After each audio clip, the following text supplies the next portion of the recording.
father was Judge Albert Cartwright, once lieutenant governor of the state. He was killed 2 years ago in a mysterious accident.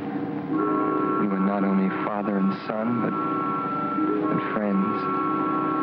The shock of his violent death still haunts my mind. My nights are troubled by strange dreams.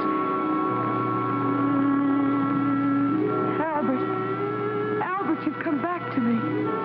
I'm happy again. Mother, no. This man isn't father. I thought my happiness was gone forever, but you've come back to me. Mother, listen to me, Mother. Don't waste your breath, Paul. She can't hear you. I am your father now. You're not. You're not my father. Dorothy! Dorothy! What is it, Paul? Dorothy, speak to Mother. Tell her he isn't father. Tell her. Of course he is. Look at the lovely bracelet he gave me. Isn't it beautiful? It has a lion's head. Dear Father, thank you. Thank you so much. Train. Stop the train!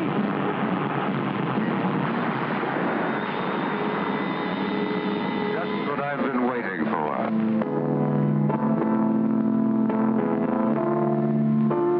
My father. The train! You! Mother! Mother! Mother! Paul. Paul, wake up. It's you, Doc. The way you were yelling, I thought a wildcat had broken in. What's the trouble? Nightmare? Yeah. What a nightmare. Well, you get up and dress. I'll go out and get breakfast started.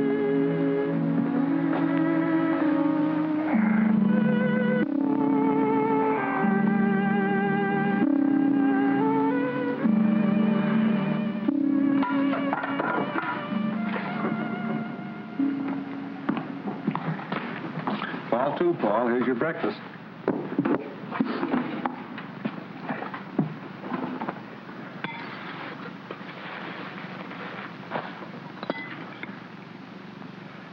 Doc, do you remember what you said once in psychology class? About the phenomena of dreams foreshadowing future events? Yes. But to healthy-minded people, a dream is just a dream. Come on, Paul. There's nothing like an early start for good fishing. Doc, I'd like to go home today. Home? Why, Paul, what's the matter? I'm worried about Mother. Now, look, you're not going to let a dream spoil our outing, are you? Why do you suppose Mother didn't want me home for the holiday? Oh, she probably had some reason. Now, get on with your breakfast. I'd like to tell you about this nightmare I had, Doc. Well, all right, if it'll make you feel better. Let's finish our eggs, and I'll get the tackle, and you can tell me on the way down. He said, you have hallucinations. Come with me. I'll take care of you. And he held onto my arm. That was when you woke me up. Quite an extraordinary dream, but easily explained. At the inquest after your father's death, you remember, the engineer on the train testified that he caught a glimpse of the Acme Trucking Company sign as the truck pulled away. Although nothing's been seen of it since, it still remains the only clue to the unsolved mystery. Naturally, it would be impressed upon your mind. Oh, yes, but... And the Schumann Concerto was your father's favorite composition, if I recall correctly. But it all seems so real, and I remember every detail. The bracelet, the abandoned farm buildings, and the things this man said, like, it's just what I've been waiting for. And the terrible danger to Mother and Dorothy. Forget it, Paul. You've been working too hard at school. This is a perfect way to relax. Hey, they're jumping like crickets. Come on.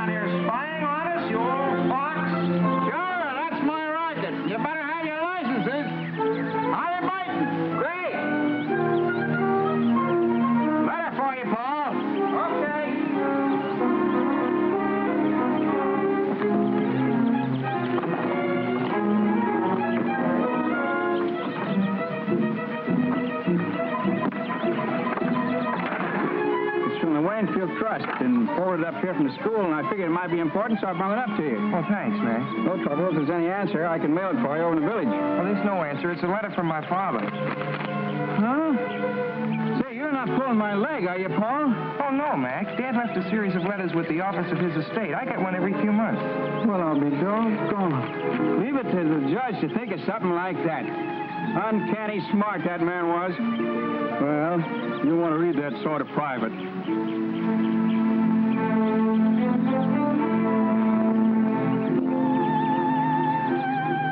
Good fishing, huh? Fine, Mac.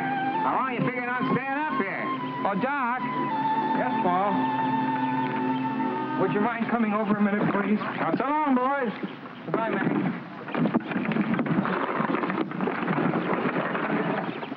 What is it, Paul? I received one of Dad's letters. I'd like to read part of it to you. Go ahead. It will be your responsibility as the man of the family to protect your mother and Dorothy by being constantly vigilant of their associates. I have always guarded your mother, who is so much younger than I, for in my experience I've had ample opportunity to observe the cunning of unscrupulous impostors. Fits right in with your dream, doesn't it? A curious coincidence. Oh, I hate to ruin your trip, Doc, but I'd really like to go home. All right, Paul. It wouldn't do you any good anyhow with this worry on your mind, and if everything's all right, we can come back. Meantime, I can have a nice little visit with my sister. Let's get our stuff.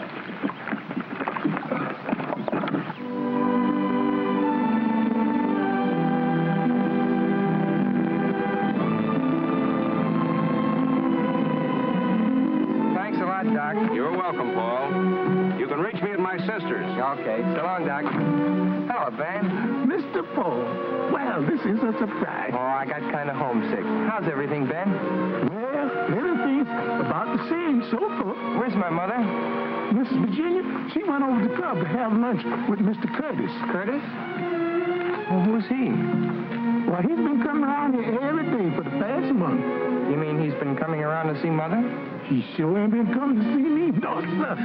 What's he like, Ben? Well, he's a fine-looking man, nice talking, too. But it ain't exactly my place to venture an opinion, no, sir. You don't like him? Well, you see how it is. Being with the judge so many years, I got to know just what folks he like and don't like. And I kind of suspect this Mr. Curtis wouldn't be on the list, no, sir. I see. But don't you take no preconceived ideas from me, Mr. Paul. It ain't constitutional. Like the judge used to say, to exert undue influence on the bench. No, sir. That's right, Ben. I better take your bag upstairs. Should I run you a bath, sir? Oh, never mind. I'll just take a shower. Yes, sir.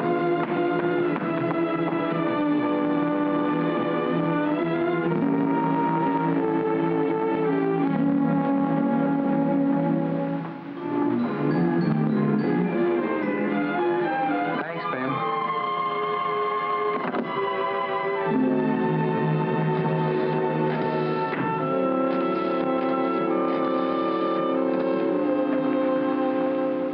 Hello, George.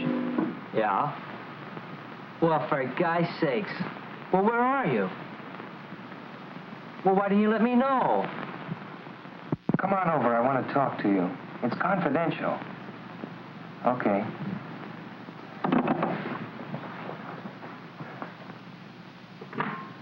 Mr. Paul's home. Paul? What brought him home? Well, he said he got homesick. He's up in his room.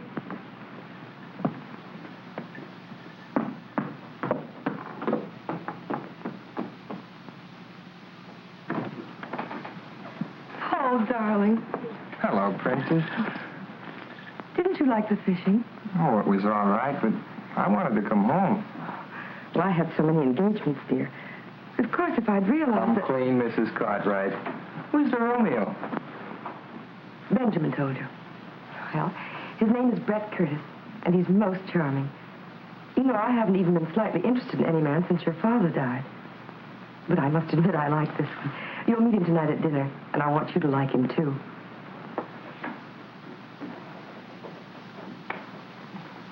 Are you sure he's all right? Of course he is. Everyone finds him fascinating. He's amusing and interesting. He's been everywhere, and he's most attractive. You know, in some ways, he reminds me of your father, except he's younger. Oh, don't look so worried. Well, you're my responsibility now, you know.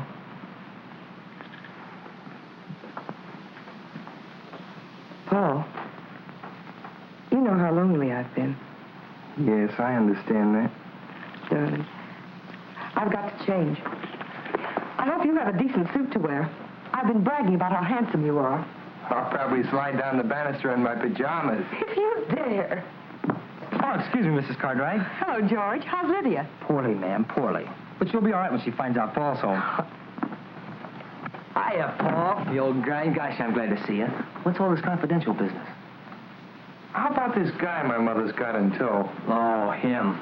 Well, what gives? Does he rate? By me, strictly poison. Dorothy and I are washed up on account of that guy. Oh, George, says she, you're so crude and callow. Why can't you be more like Brett, smooth and sophisticated? Women, they get on my nerves. Sounds like a purely personal reaction, George. I'm after facts. Is he solid? Well, all I know is what I hear at keyholes. Mom and Dad say he's a cosmopolitan, but for my dough, he's a first-class... Oh. Hello, sis. Hiya, small fry. Hello. Well, what happened to the fishing trip, Paul? Canceled on account of family affection. What's with this Curtis I've been hearing about? If you've been listening to George, you can just ignore it. Brett's positively out of this world, and the princess is mad about him. Yeah, and so am I. Well, at least he has manners, which is more than I can say for some people. Of course, it must be quite a shock to realize that one simply doesn't measure up to civilized standards. See what I mean?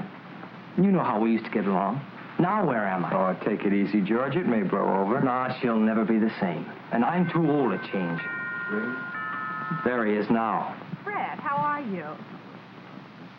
For me? Oh, you're too divine, Brett, really. Brings her flowers, a big droop. Brett, you simply turn my head. Turn her head, I'd like to wring her neck. She thinks he's a great wit, but nothing I say is funny anymore. How about staying to dinner, George? I don't feel like facing this alone. Okay. I'll call up home. You'll have to lend me a tie. Oh, sure.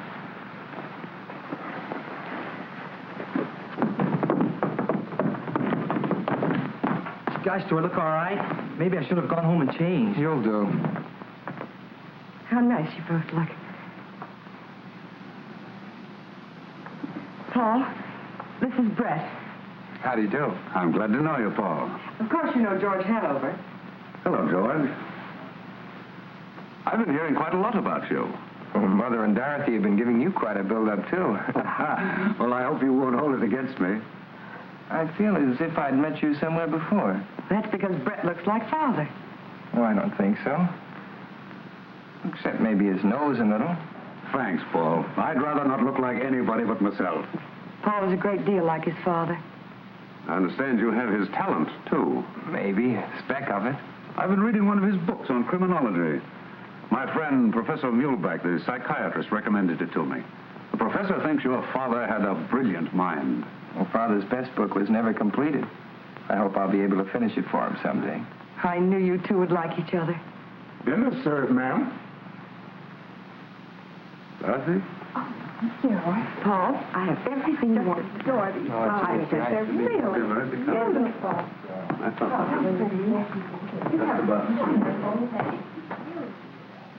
You don't mean to tell me you like him. I didn't say I liked him. I just said I could see why Mother likes him. Yeah, but does Dorothy have to drool over him like a goon? Oh, Dorothy's nothing but a child. Child, nothing. She's a first-class flirt. The way she hangs on that guy's words. Honest, Paul, it sickens me. Pure jealousy. Me? Jealous? Yeah. Gosh, that's right. Maybe I am. Paul, look. It was in the box with the corsage Brett gave me. Isn't it beautiful? It's a lion's head from India. Brett has such divine taste. Well, don't you like it? Nice girls aren't supposed to take jewelry from strange men. He's not a strange man.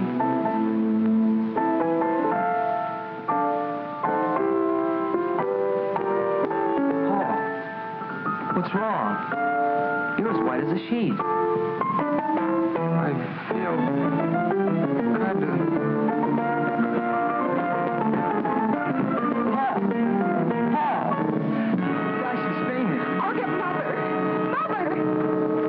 Oh, Martin. What's the matter, Virginia? What happened? I don't know. Dorothy said he simply keeled over. When he came to, he babbled something about a dream and wanting to see you. He seemed all right at dinner time. Let me see him.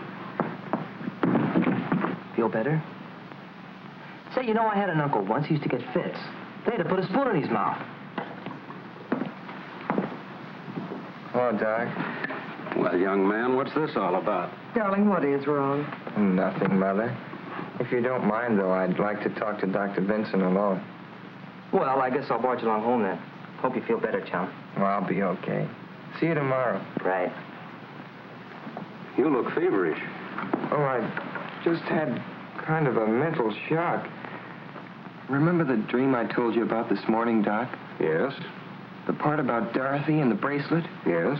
Well, there's a man Mother's seriously interested in, and... Who is this man, Paul? Brett Curtis, and he did give Dorothy a bracelet. But, Paul... And it was in a corsage, and there was the music, the same music, the Schumann concerto. This may sound kind of crazy, Doc, but that dream is beginning to happen. Now, wait a minute, Paul. Nothing has actually happened. The only similarity to the dream is the bracelet, and that could be a coincidence. You know, Dorothy's very fond of trinkets, and anybody who knew that might buy her a bracelet.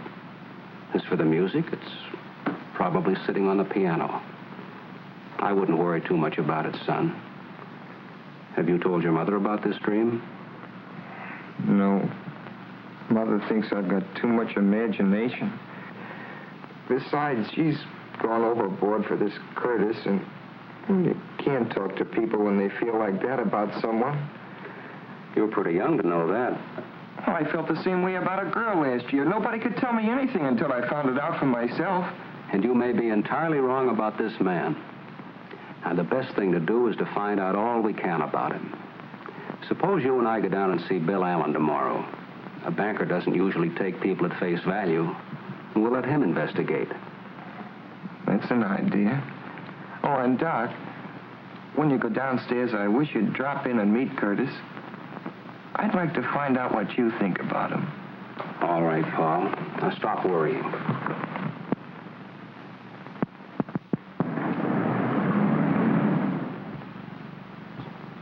Come on, Paul. Mr. Allen's a busy man. Well, thank you, Mr. Allen. Goodbye, Paul. Goodbye, Bill. Doctor.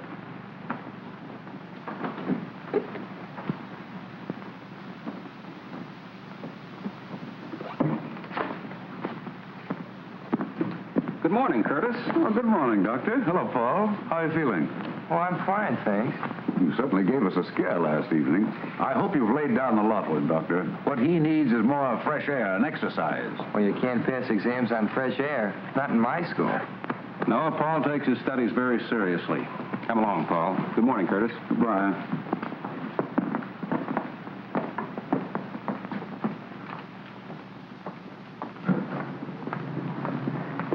You don't suppose he followed us here?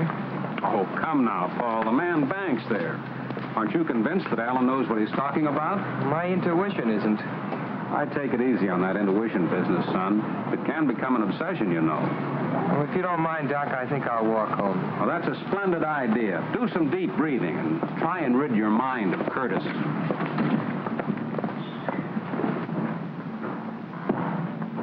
Hi there, Doctor. Going anywhere near the club? I go right by there. Hop in. Oh, thanks. It's a nuisance to find a taxi when you want one. I don't drive myself. That's unusual. I thought everybody drove these days. Well, I was in rather a bad accident when I was a youngster, and it made such an impression on me that I never learned to drive. Where's Paul? Oh, he decided to walk home for the exercise.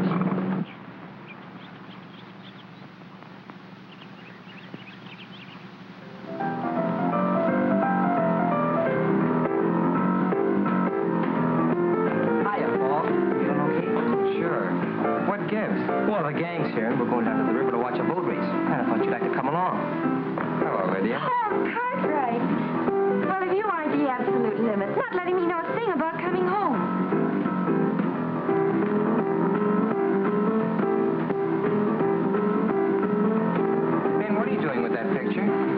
Virginia wants it taken up to the study. Why? I couldn't say.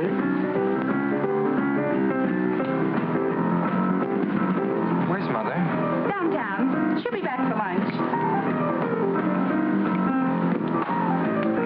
Come on, let's go. We don't want to get down there after it's all over. Okay, come on. Come on, Lydia. Okay, gang, I guess we can all get in my car. We can all stay. Yeah, that's all right. Come on, Paul. Yeah, I'll see you later. Paul, are you deliberately trying to avoid me? Because if you are, I'd just as soon you come right out and say so. No, I'm not, Lydia. I just don't feel like going, that's all.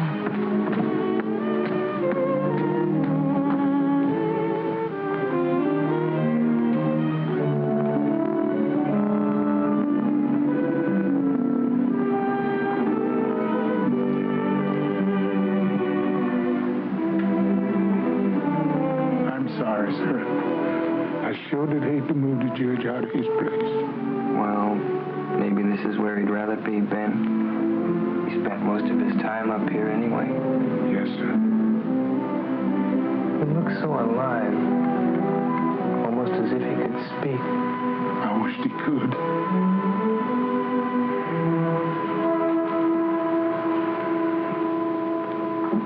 Ben, when is Curtis coming here again?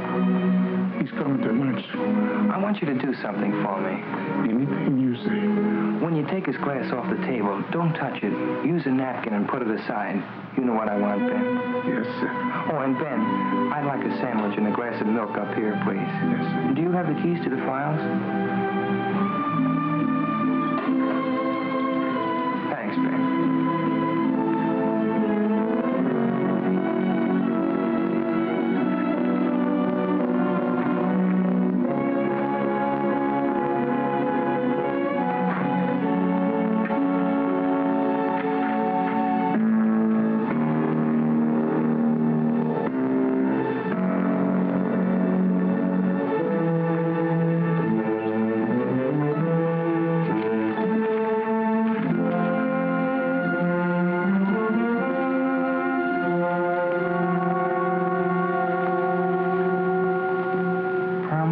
Unsolved Crimes is the record of Claude Barrington, an amazingly clever and dangerous individual. He was suspected of innumerable crimes, including attacks on young girls, even murder. Yet the police have never been able to find sufficient evidence to warrant his arrest. His quick disappearances, the failure of witnesses to identify him, the lack of fingerprints or photographs indicated a marked talent for crime. Suspicion first fell upon Barrington when in 1932 he married a wealthy young widow, Cecilia Gordon, who was drowned within 6 months of their marriage, leaving him a substantial legacy. However, no evidence could be found to prove that Barrington was in the vicinity at the time of her death. Paul, darling, what are you doing up here? Reading up on something in Dad's files. It's such a lovely day. You should be outdoors.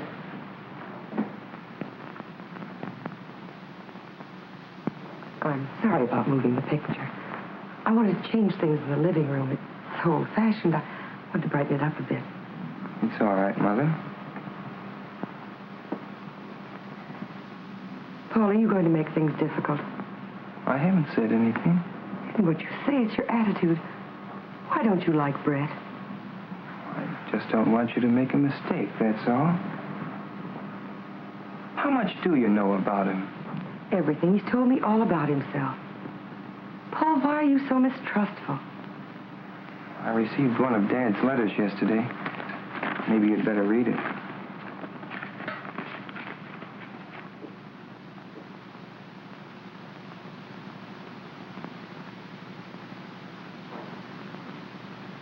Poor Albert. He saw so much of crime and wickedness, he was bound to become overcautious. Now I understand why you're so anxious, dear. What is it you want to know? Has Curtis ever been married before? No, he's a bachelor. He was going to be married a few years ago, but the girl drowned shortly before the wedding. Brett was terribly broken up about it, of course. She was drowned? It's quite a tragedy. She was so young. Well, Paul, anything else? Where does he get his income? Oh, he owns mines and things. I had Mr. Allen check into all that. You see, I'm not as irresponsible as you think I am. You're not going to marry him for a while yet, are you? I don't know, Paul. I think you should wait. Paul, I don't want to make you unhappy. But that's one thing I must decide for myself. You mean you're going to marry him right away? I may. But you can't. You've got to give me time to... Give you time? For what? Well, to get better acquainted with him. Darling, you'll be going off to school soon. Your life will be occupied with other things for years. Paul, try to understand. Try to be fair. Please. For my sake. All right. That's better. You'll be down for lunch? No, Benjamin's bringing my lunch up here. I'll be down later. Maybe you could play some tennis with Brett. He plays an excellent game. If you just give him a chance to be himself, you two would probably be the best of friends in no time. I've got to go now. Don't work too hard, darling.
Okay, how was the boat race? Keen. The Blue Moon won.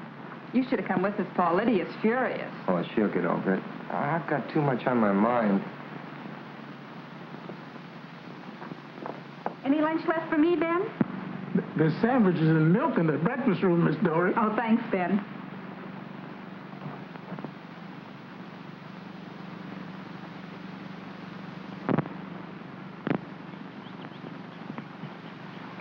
Hello, darling. Hello, Paul. Where have you been hiding? Well, I had some work to do. I hear you're taking law at college. Just the groundwork. My main interest is criminology. Mr. Curtis, do you believe there's such a thing as a perfect crime? It's possible. I've been reading about some perfect crimes in my father's files. He believed there were more undetected criminals at large than have ever been caught. Well, I shouldn't be surprised. The police have their limitations. What a morbid conversation. Brett, it's too bad you've changed. You could have played some more tennis with Paul.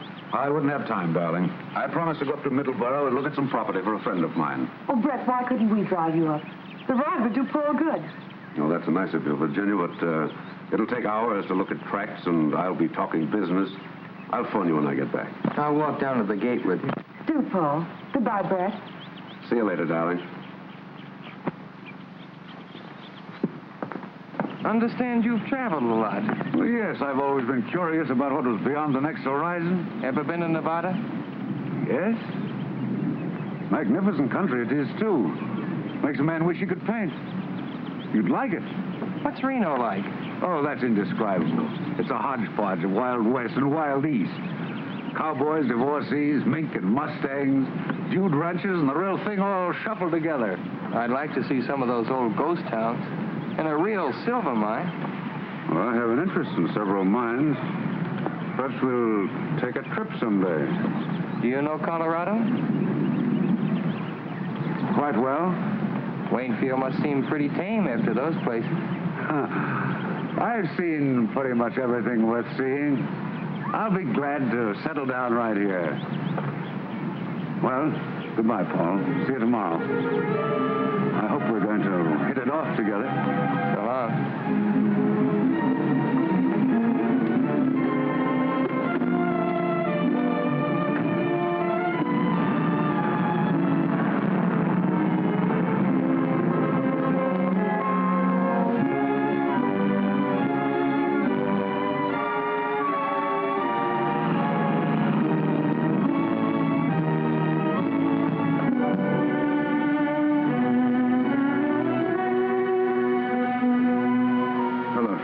Mr. Curtis. Professor's expecting me. Yes, sir.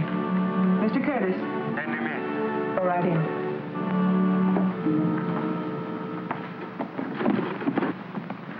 Good afternoon, Professor. Hello, Curtis. Well, how does it go? There's a new development. The boy? Yes, he came home unexpectedly. Hostile? Definitely. A neurotic type. Interested in criminology. He asks a lot of questions. Remarkably intelligent for his age.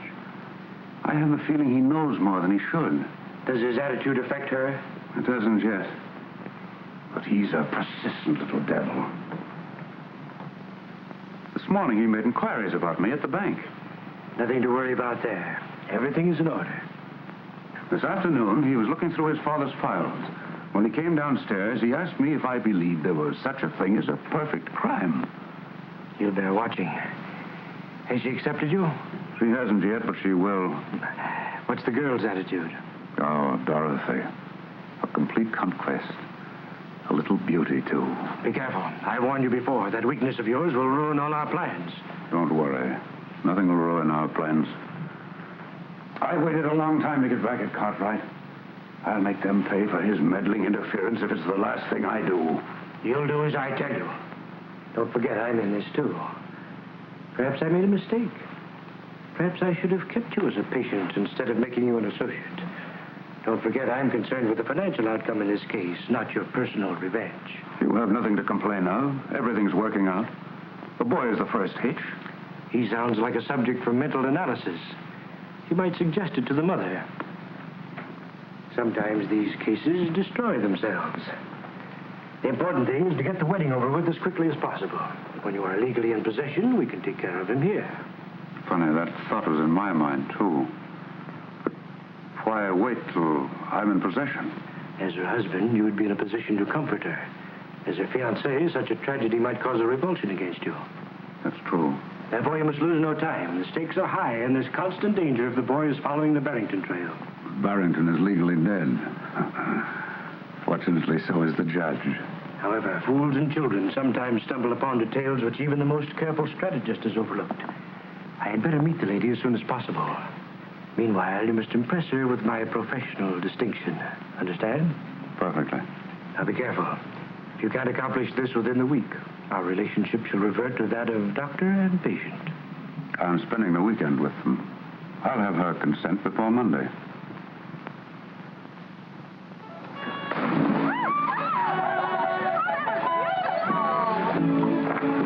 I give up.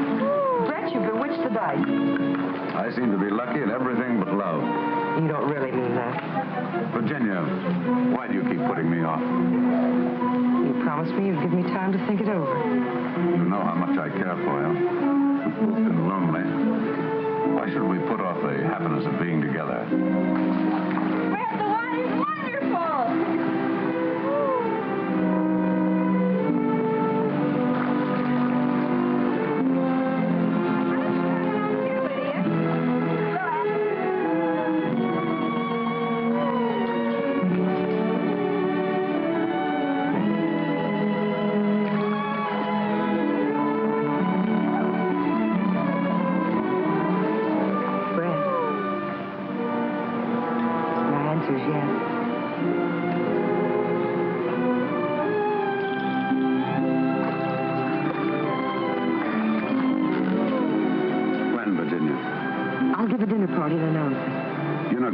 Through a formal wedding, No, just a dinner party.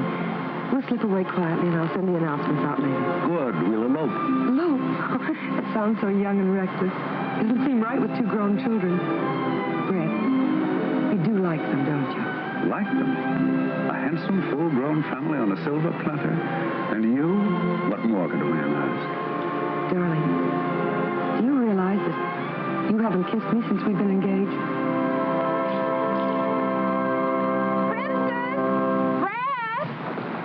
Not much privacy around here, is there? Well, that's family life. Why don't you come in for a swim, Brett? The water's wonderful. How about a swim, Virginia? Oh, no, darling, you go. I want to write the dinner invitation. Is there anyone special you'd like to ask? Why, yes, my old friend, Professor Muehlbach, you know, the psychiatrist. You'll enjoy meeting him. Enjoy your swim, darling. I wasn't supposed to tell you this, but I think it's only fair you should know. Oh, I kind of suspected. I guess they didn't tell me because they know I don't approve. No. I don't either. What? I thought all you girls were goofy about him. Now, I was at first, but not anymore. Uh-huh. No, really, Paul, I mean it. Remember the other day by the pool here? Yeah? Well, Brett came for a swim. Once when I dived under, I don't know how to tell you this. I haven't told anyone. What happened? Well, he swam underwater, got a stranglehold on me, and started kissing me. I know it doesn't sound like very much, but it was horrible. I can't describe it. I pulled away. He followed me and said he hadn't meant any harm and asked me if I'd just forget about it and be friends. I felt sort of queer about him ever since. You won't mention this to him, will you? No. And don't you say anything about it. What you've told me adds up with other things. What other things? Oh, I can't tell you now. The trouble is I may be wrong. I haven't any proof, just a hunch. Nobody wants to believe me. I believe you, Paul. Thanks, sugar. Well, there's Dr. Vincent. I've got to talk with him. You better run along, Lydia. Oh, but Paul, are you... Well, what I mean to say is, you still like me, don't you? Oh, sure. But everything's on ice for a while. No dates. Yes, all right. Only, don't forget. Okay, funny face.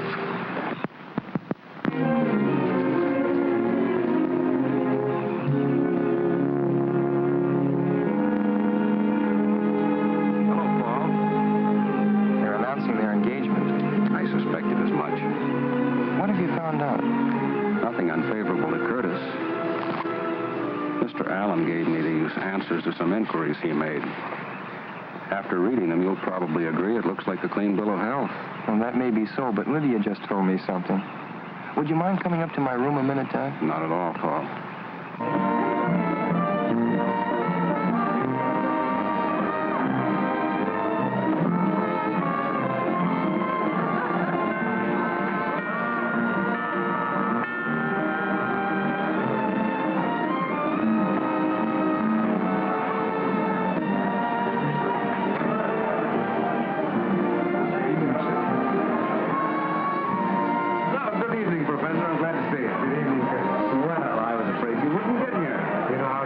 Something at the last minute? Of course.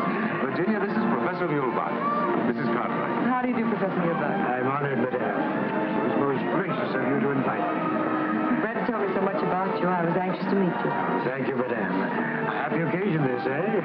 Curtis is a lucky fellow. Come in, Professor. Thank you. Now I'll show you something in the Barrington record that ties in with what Lydia told me. This drawer was locked. It's been opened. Maybe you just thought you locked it. No, I'm sure I locked it yesterday. I haven't opened it since. Curtis was here, too. May I come in? Or is this a private huddle? Hello, Doctor. Hello, Dorothy. The princess wants you in the drawing room. There's a big psycho something or other that she wants you to meet. Friend of Brett's. You too, Paul. Oh, I don't want to go down. But, Paul, you must. You can't spoil Mother's party. That's right, Paul. Come along. We can talk later.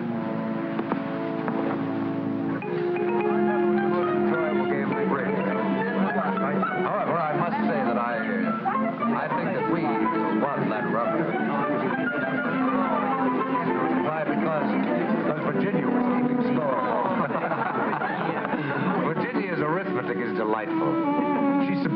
counting backwards on her fingers. 10, 9, 8, 7, 6. That means 10 minus 5 equals 6. Well, that's right, isn't it? Of course it's right.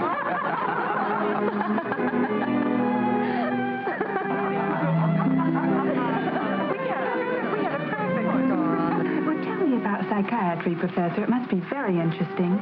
I'd love to be psychoanalyzed sometime. I'd be delighted to do it. Anytime you say. Now, look.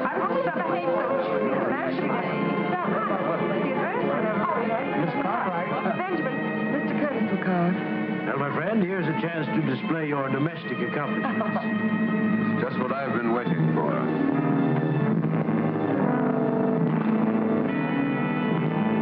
It's just what I've been waiting for.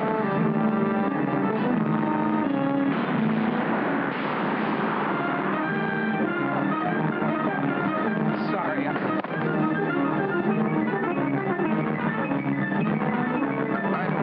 Here, woman. You stay here, Virginia. I'll take care of it.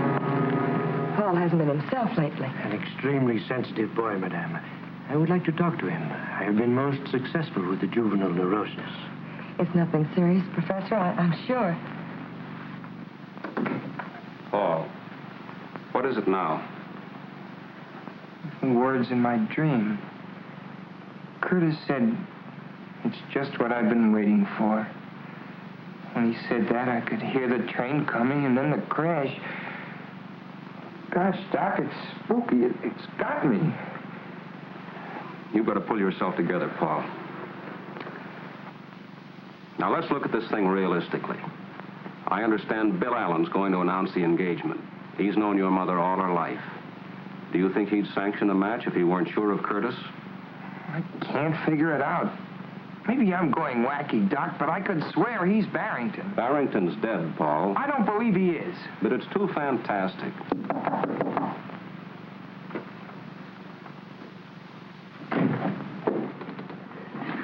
How is the young man feeling, Doctor? Oh, he's all right. He was just having a dizzy spell. Perhaps I can be of some assistance. Nerves are my specialty. May I come in?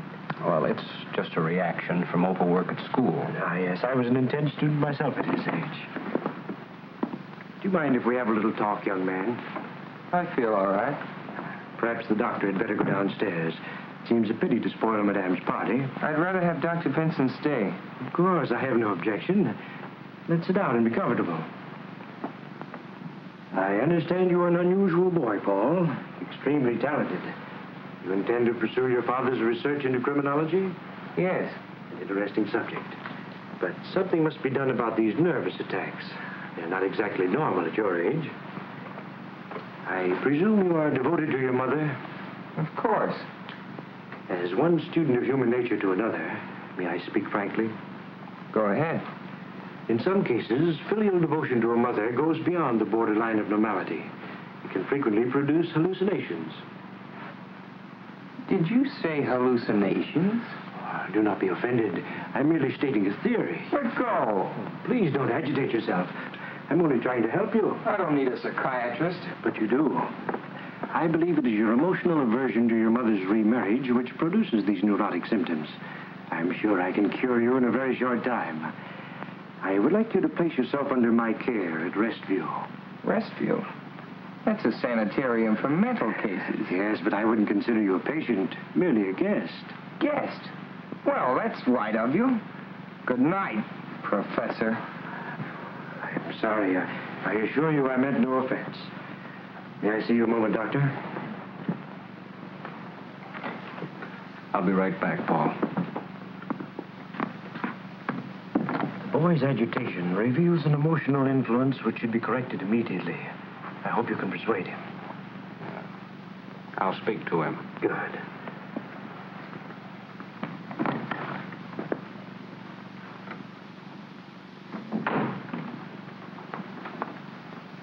Well? The same words as your dream, weren't they? It's extraordinary.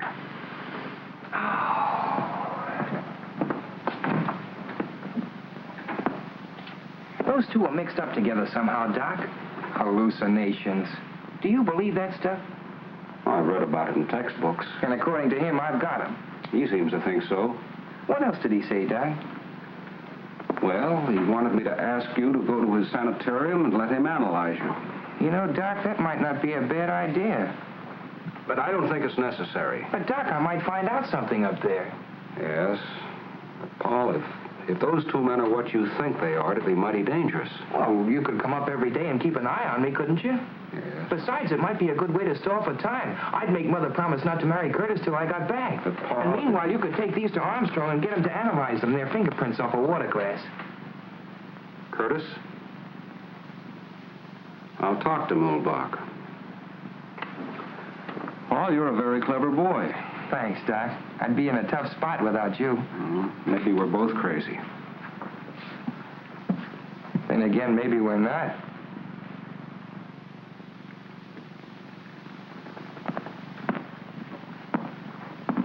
It's a lovely room, isn't it, Paul? Very nice. I hope you'll find it comfortable. My routine is a simple one. A few heart-to-heart talks, plenty of food, and rest. Believe me, Mrs. Cartwright, he will return home a healthier and happier boy. I'm sure he will. Goodbye, darling. Don't read too much. You'll take good care of him, won't you, Professor? Of course, madame.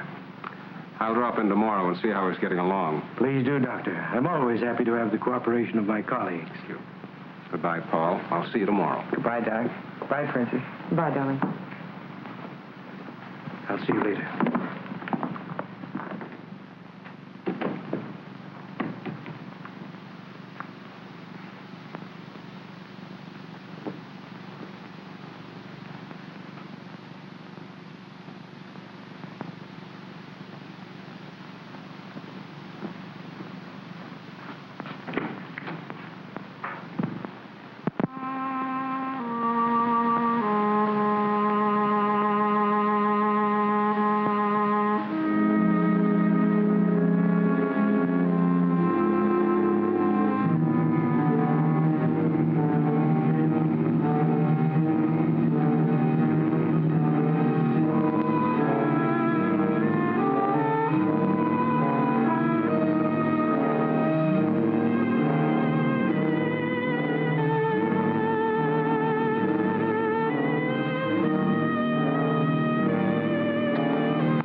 I forgot my tennis shoes.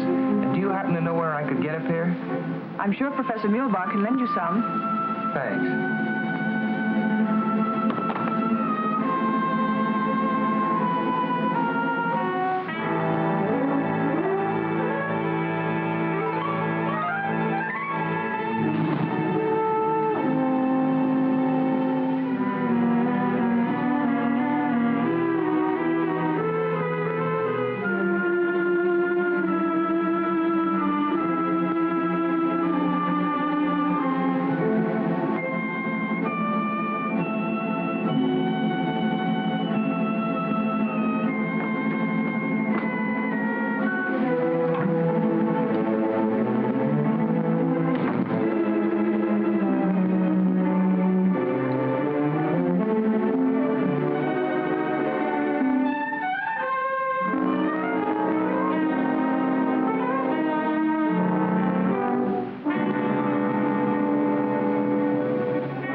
Well, Paul, can I help you get settled? Oh, no, thanks, Professor. There's not much to do.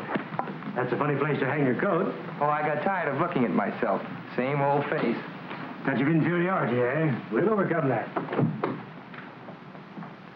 I encourage tidiness as much as possible. Orderly room, orderly mind. I hope you have a good appetite for lunch. Pretty fair. Anything special you prefer? Well, I'm not fussy, Professor.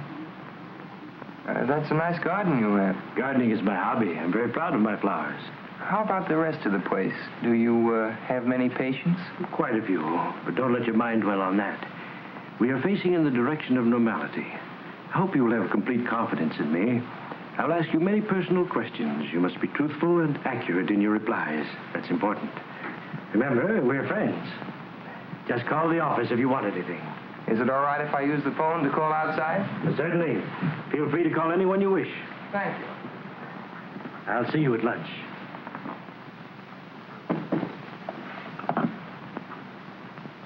I'd like to get Waynfield 1531, please. Hello, Vixen. What's mixing? Oh, Paul, where are you?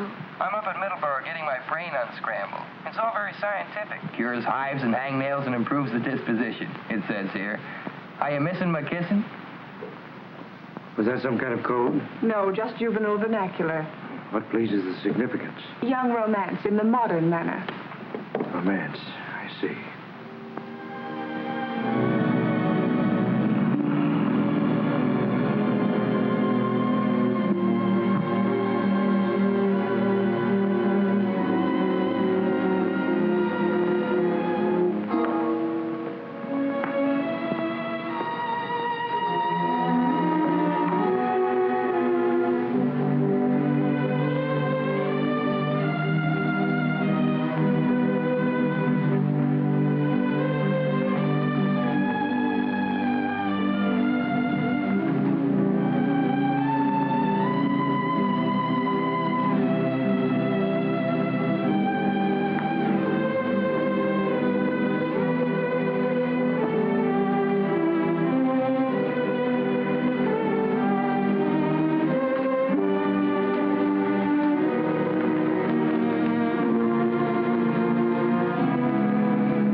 What are you doing here?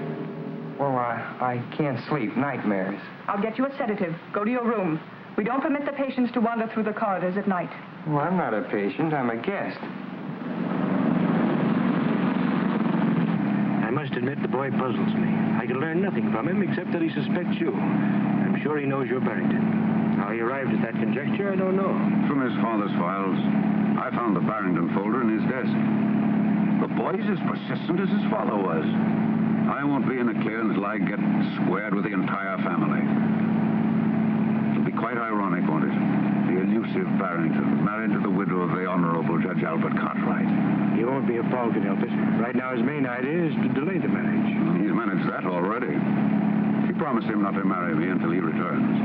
There must be some way to overcome that. Find some pretext to leave town, then persuade her to join you. You should have sufficient influence to overcome her promise to the boy. I will detain him here as long as possible. As soon as I have word from you that the ceremony has been performed, this troublesome opposition can be eliminated. How do you propose to do it? I will attend to it. Come in. Mr. Curtis, ma'am. Oh, Brett. I didn't expect you so early. I had to see you, dear. I have to go to Washington on business. Oh, darling, what a shame. I want you to come with me. We can stop off at Richmond and be married. I couldn't do that, Brett. I promised Paul. Are you going to let Paul spoil things between us, Virginia? Darling, don't even think such a thing. Then come with me. We'll turn the trip into a honeymoon. Couldn't we wait till Paul gets back? I'd feel so much better about it. Virginia, from the first moment we met, everything went perfectly between us. Then Paul came home, and you began to change. Nonsense. We announced our engagement. Everything will go as we planned. Let's go down and get the license and have it over with today. Right now. I couldn't. Very well, then. Just as you wish. I'll be leaving this afternoon. I'll be gone for several weeks. Brett, do you really have to go? Perhaps it'll be just as well if you have time to think this out alone. I want you to be sure of your feelings, Virginia. But I am sure. You know that. Then why not marry me and stop worrying about Paul? I can't help being concerned about him, Brett. He's my own boy. But he's getting the best of care. Muleback will have him well again in no time. Let's call him up and find out how he's getting along. Of course, he's doing splendidly, madame. You have no cause to worry. No need to delay your marriage. Allow me to offer my felicitations. Goodbye.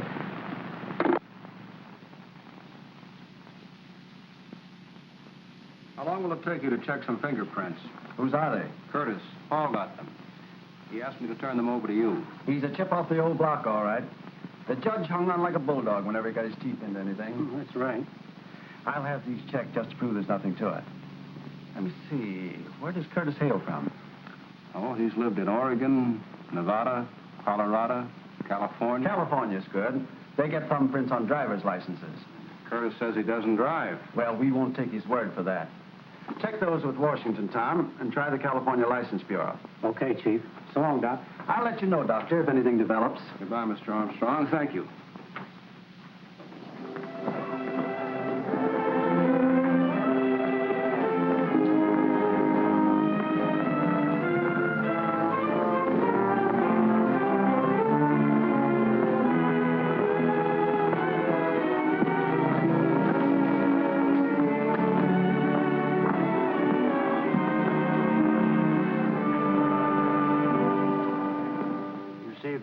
Not locked. Why should it be? Sometimes we lock doors as a precaution against somnambulism. Miss Farber notes here that you complained of having a nightmare. Can you tell me about it? Only that something dangerous was going to happen. Do you have such dreams often? Yes. Can you remember anything definite about them? Train, my father's death. I dream of that often. I understand, of course. Shocking accident. It preys on your mind. It wasn't an accident, Professor. It was murder. That was never proven. You have some theories on the subject? Yes. Indeed. I should be interested in hearing them. Well, I'd rather not talk about them now, Professor. It gives me a headache. Very well, Paul. Now, what would you like to do by way of diversion? Oh, I see you have some binoculars. They must be good ones. They are excellent. Would you like to examine them? Could I? Of course. Go right ahead.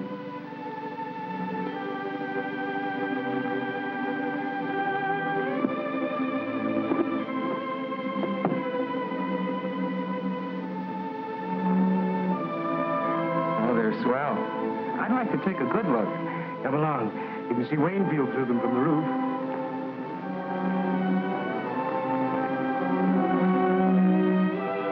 There's the county seat down there.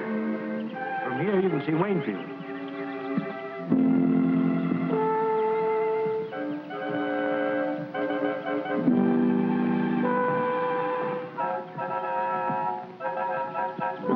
Over here, Paul, you can see the ferry crossing the river.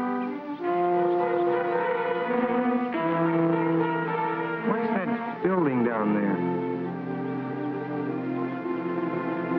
Just an abandoned farm. Over this way, Paul. See the ferry? You can almost distinguish the people's faces on the deck.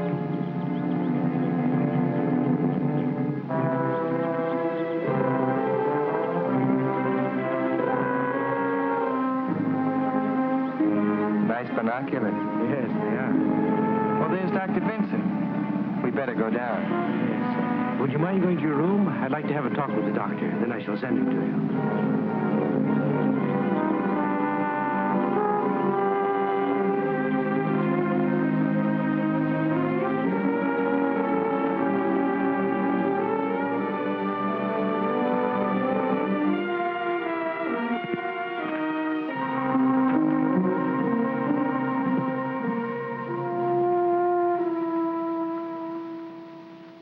I'm very glad you came, Doctor. I'm having a little difficulty. I feel there's something on Paul's mind which he does not confide to me. If there's something you know, you may speak freely. All I know is he has nightmares about his father. That he has told me, but he will not say any more. His reticence hinders my diagnosis. If you could persuade him to discuss these matters more fully, it would be of great assistance. I'll see what I can do. Where is Paul? In his room.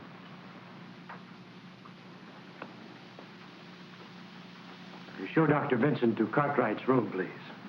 Thank you.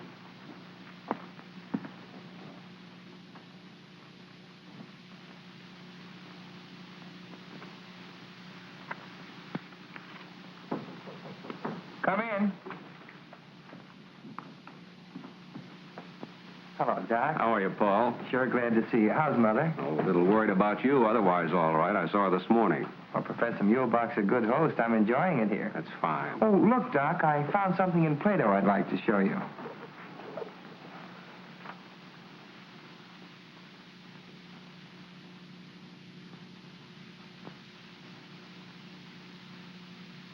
Oh, yes, yeah. Great chap, Plato. Modern today as he was in his own time. Paul, how'd you like to take a little ride with me?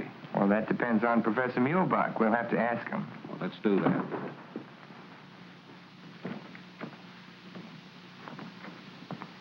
Well, how do you find your patient, Doctor? He looks rested, but I'd like to take him for a drive in the fresh air so he won't feel shut in here. That is, if you have no objections. Not at all.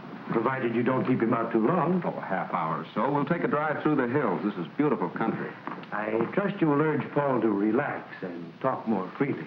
I'm very anxious for him to get straightened out so he can go back to school. If he falls any further behind, I'm afraid he'll overwork again. Of course. Well, come along, Paul. We won't be long.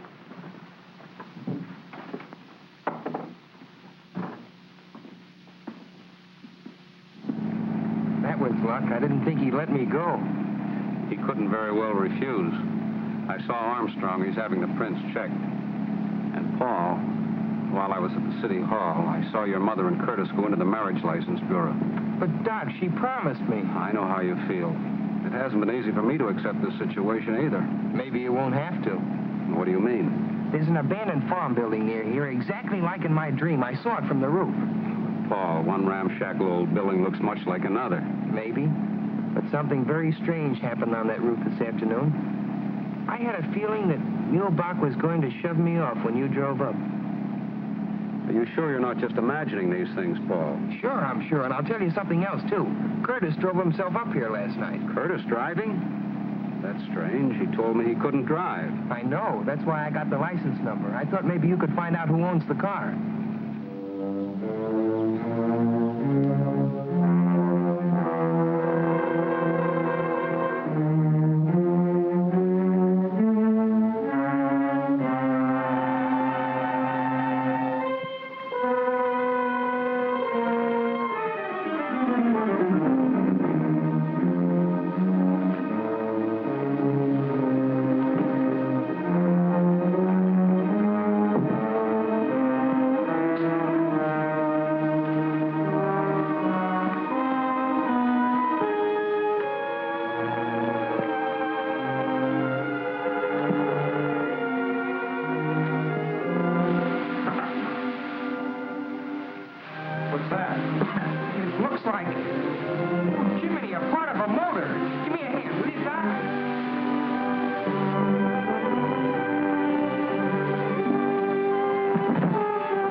Paul! That's the sign from the truck.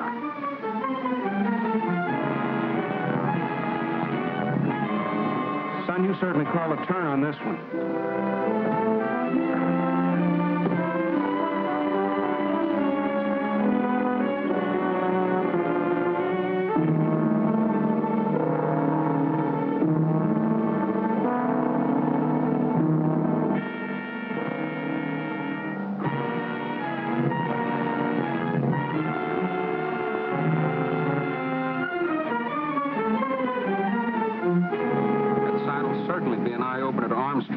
We'd better take it right over to his office. You'd better. I'll have to go back or Mulebuck will get suspicious.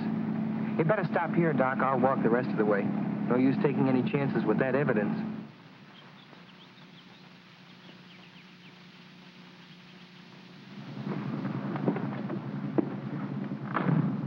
I don't like to see you go back in there feeling the way you do about that place.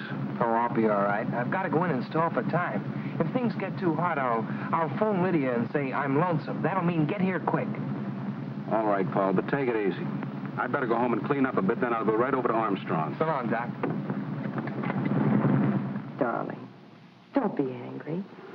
Surely one day doesn't make that much difference. I promised Dr. Stone he could marry us. You wouldn't want me to hurt his feelings, would you? Why can't we go over there now? Why wait? We can spend tonight and tomorrow at the lake and then go on to Washington.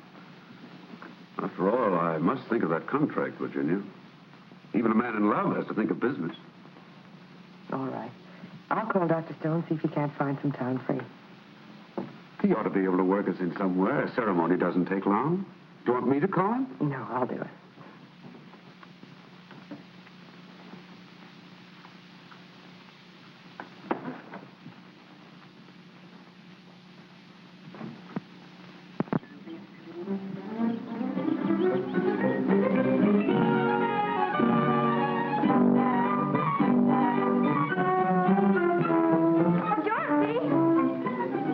Hello, Lydia.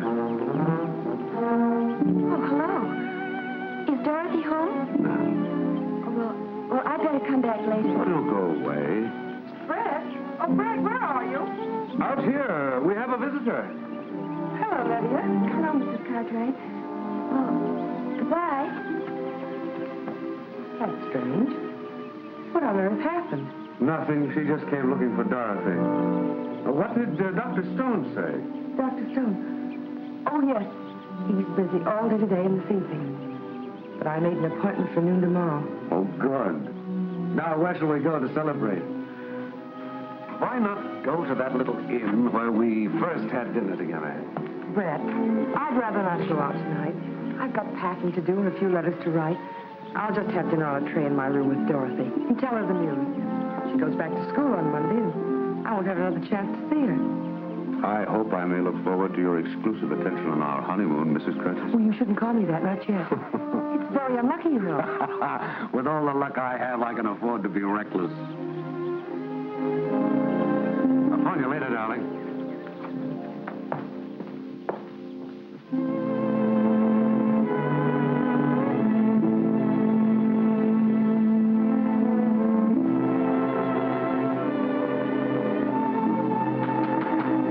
Come in. Hello, darling. Is anything wrong? No, dear. You've been crying. Just my nerves, that's all. Benjamin's going to bring supper up here. I thought it'd be nice and cozy, just the two of us. Come on, sit down, darling. Something is wrong. You're packing. Dorothy, Brett and I are going to be married tomorrow. Married tomorrow. Oh. For a minute, I thought you'd quarreled with him. Brett has to go to Washington on business. We decided to make it a honeymoon. He's breaking my word to Paul. That's what has me upset, I guess. I'm worried about him. Mother, don't be foolish. After all, it's your life. Paul won't mind as long as you're happy. Where's he going to be? What are you going to wear? I'm going to be there, of course. Of course you are, dear. You're going to be my bridesmaid. Oh, darling, that's marvelous.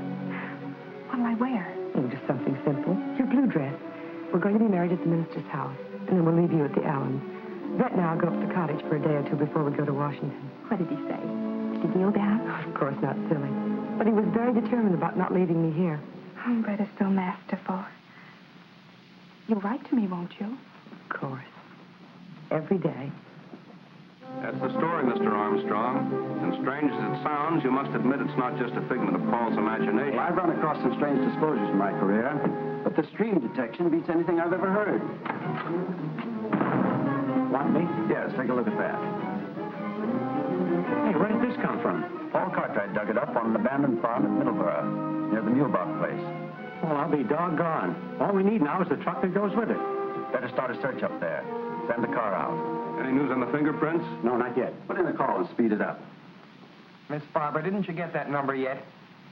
It must answer. Lydia's waiting to hear from me. Hello? Hello?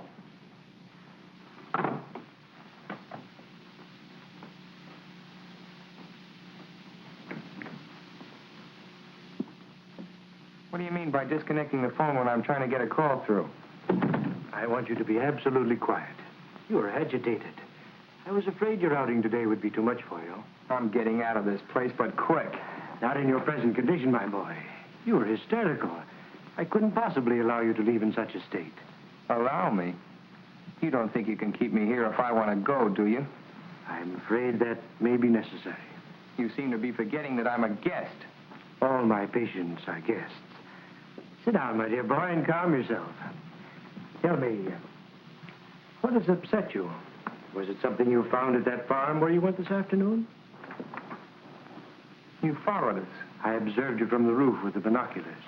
All right, since you know so much. We found the truck that killed my father. The police ought to have the evidence by now, and I know you and Curtis were mixed up in it. Again, you are having hallucinations.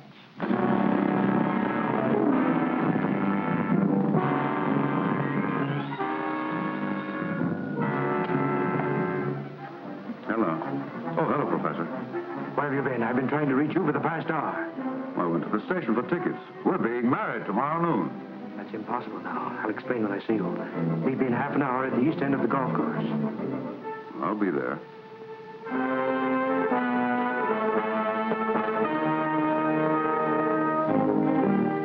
I don't like to exaggerate Paul's danger, Mr. Armstrong, but that place up there gives me the creeps. I'm uneasy about the boy. Why does everything take so long? The machinery of the law, Doctor. It's much better than it used to be. Armstrong? Farber?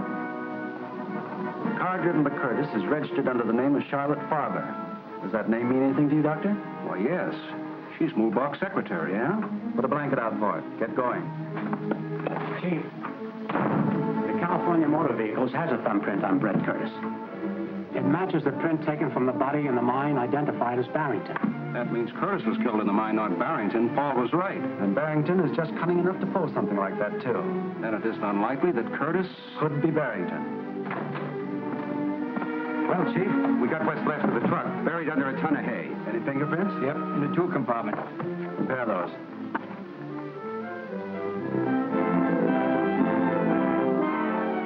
They match all right.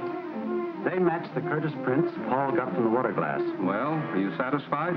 Go to the country club. Pick up Brett Curtis. Suspicion of murder. Cartwright case. Right, We've got to get to that boy, Armstrong. Mulebach and Curtis are working together, and there's no telling what may have happened to him by this time. Get me in the Mulebach place at Middleburg. Now, don't worry, Doctor. We'll find out in a few minutes.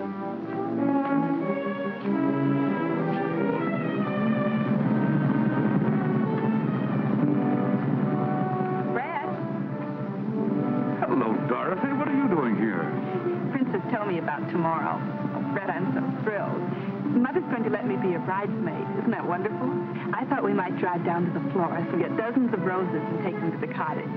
I want to do something special, and I'm sure the princess would love it. That's a charming idea, Dorothy. I should have thought of that myself. Well, then, let's go. Now, just a moment. I was going to meet somebody here.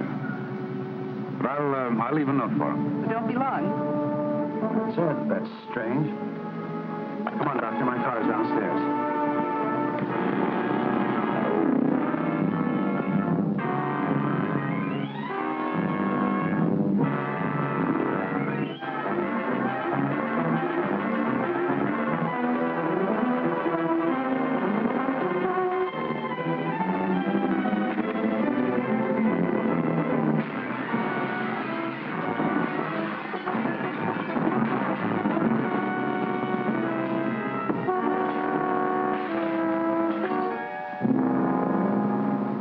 go back? Yes. Mr. Curtis asked me to give this to you. Thank you.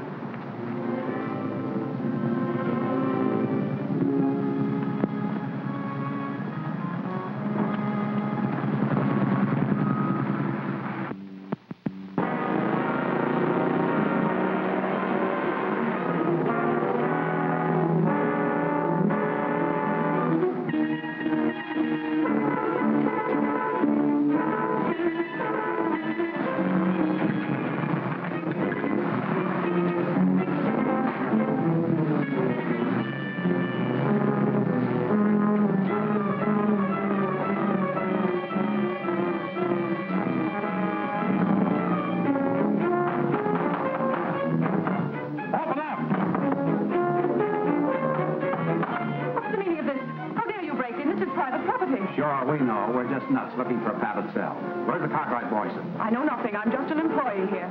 Well, we'll just have to go around breaking down doors. You have no right to search this place. You have no warrant. The district attorney wants Paul Cartwright, and he wants him alive. Of course he's alive. He's in his room. Which room? The first one down the hall, but it's locked. Have you a key? No, Professor Muehlbach has the key. He's out for the evening. Slade, take this woman in custody. Hold her as a material witness. Come on, Langdon.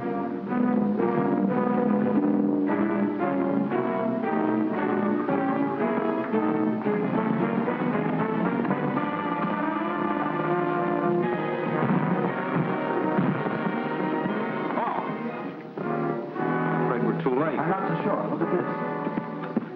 Good boy. He got away. I hope. There's no connection here. We can call from the switchboard.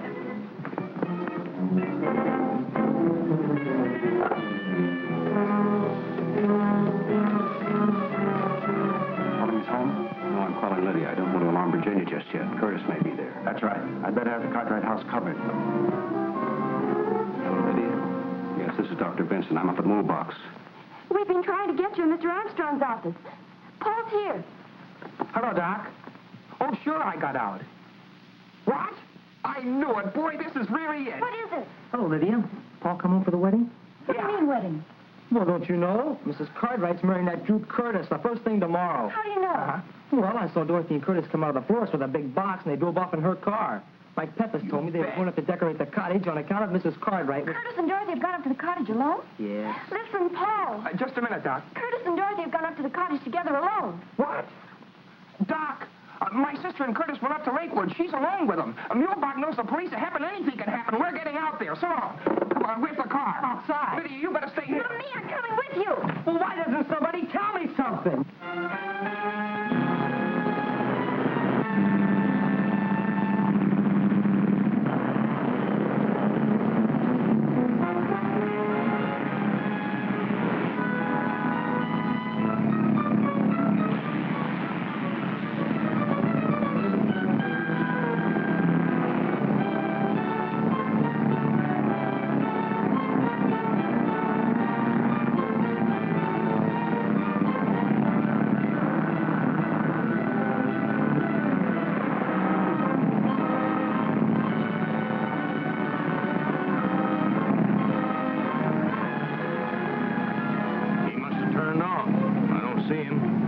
Backtrack.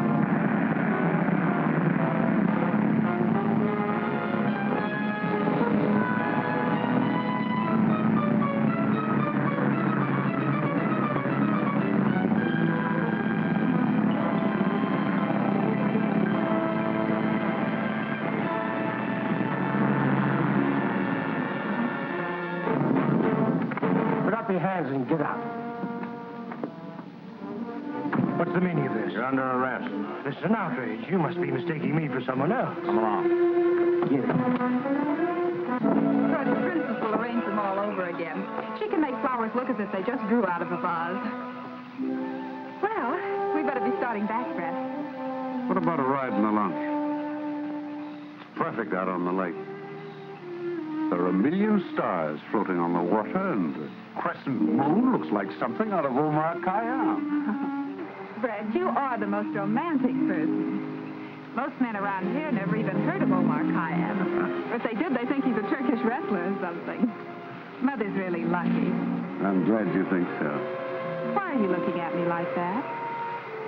course, you're very lovely in the moonlight. Oh, everybody is, but I adore compliments. The best I ever got from George was, oh, come on, you look all right. You know, Brett, I've grown out of that crowd. I don't know what I ever saw in them. I'm really quite poetic at heart. Only it's positively lethal to let anybody know about it in our crowd. They simply jeer. I heard a car, didn't you? Probably out on the main highway. Don't hold my arm so tight. Oh, I'm sorry. Steps are so uneven, I was afraid you might fall. Really, Brett, I think we better not. I must be getting back. Mother will be worried. Where's your spirit of adventure? I thought you were romantic. All right, but we won't stay long.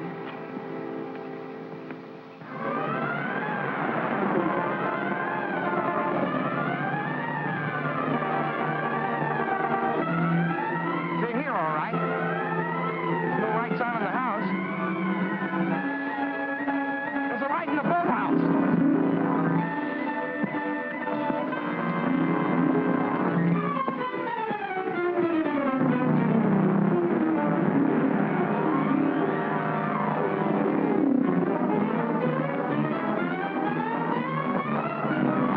They're in here. Come on, eat. All right, Barrington. You meddling fool.